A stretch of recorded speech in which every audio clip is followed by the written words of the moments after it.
Digital disruption in the UAE with dubizzle. The latest buzz in the world of technology and innovation with the UAE's latest homegrown unicorn.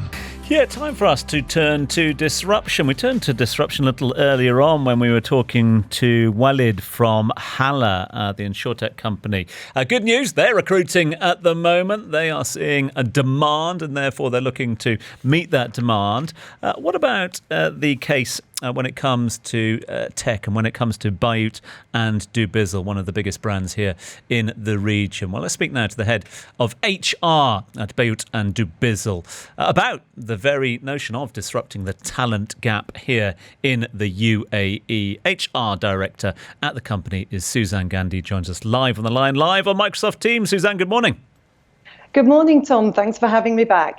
Good to hear that certain companies are recruiting at the moment. What's happening down Bayut and dubizzle HQ? Are you recruiting? Absolutely. We've increased our employee numbers from 300 to 500 in the last year alone. So we are really recruiting, all guns blazing, and we get about 22,000 applicants a month. But only 3% of those get through our filters. So we're looking for the top 10% in the UAE. And let's talk about this phrase. I mean, we often hear this phrase, the talent gap here in the UAE.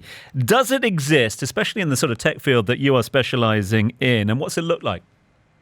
It absolutely exists, but the gap is definitely higher in some areas than in other areas. And of course, we're living in extraordinary times with the pandemic and everyone pivoting to go digital and towards technology. And of course, that makes those sorts of candidates very desirable in the market. And therefore, it also makes them a little scarce because everybody wants them. So I would say the gaps are very much towards, in fact, some of the roles that Walid mentioned that he's hiring for earlier, things like front-end engineers, back-end engineers, product, tech, and of course, digital marketing. So there's gaps there, but also we found that there are gaps also at the senior level, which may well be a result of the pandemic and a lot of people leaving the UAE. And now we're seeing a lot of people coming back. And that means that the majority of our hires are from within the UAE, but 13% are the ones that we hire from outside the UAE. And to that 13% that you mentioned there, is it sort of significant what that 13% are being, or the roles that those 13% are being hired in? And what does that tell us about the message that we should be giving to local recruiters here or local talent?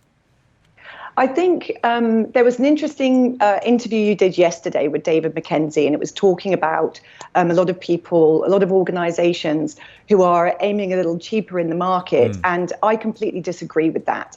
If you want to get the best talent, recruiters have to be bold to make their clients aware that you have to pay to get the good talent, and you have to have a really good employment proposition, which is more than just about the compensation alone. So I would say to the recruiters, be bold with your clients and educate them that, you know, there is a talent gap. And if you want to be able to bridge that, then let's really look for those bright minds all around the world, but always start within the UAE.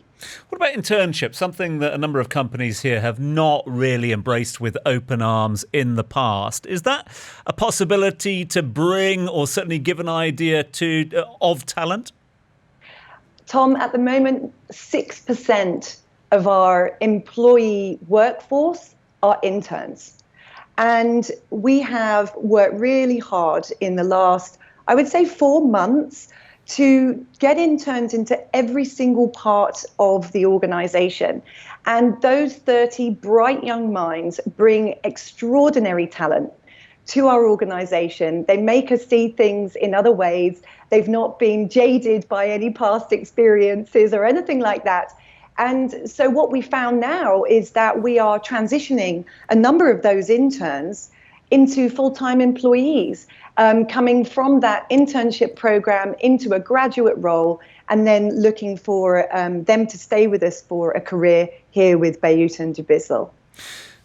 Suzanne, given your extraordinary experience in this realm, give me a little bit of free advice here. As the father of three, knock on the door of three teenagers now, one who wants to be a TikTok star, one who wants to be a YouTuber, and one who wants to be a social media influencer. What age and how do you start converting youngsters to a corporate career? I think that is something that we've noticed a lot. I too am a parent, and I think one of the things that we can do is get more organisations to do something that we've done this summer, which is we ran a corporate summer camp. And we actually invited a number of young students from 15 years to about 17 years old. And they came in on a corporate summer camp and they got real-time exposure to what it's like to work in an organisation.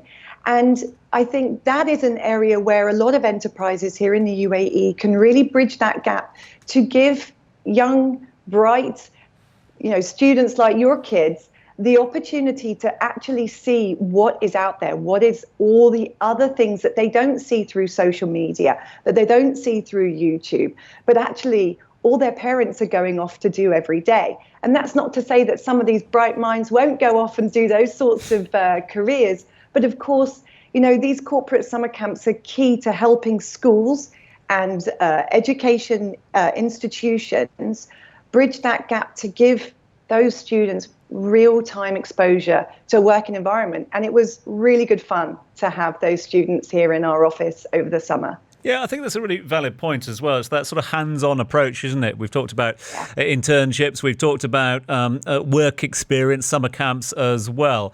You learn so much, but you also get influenced by those sort of things, don't you?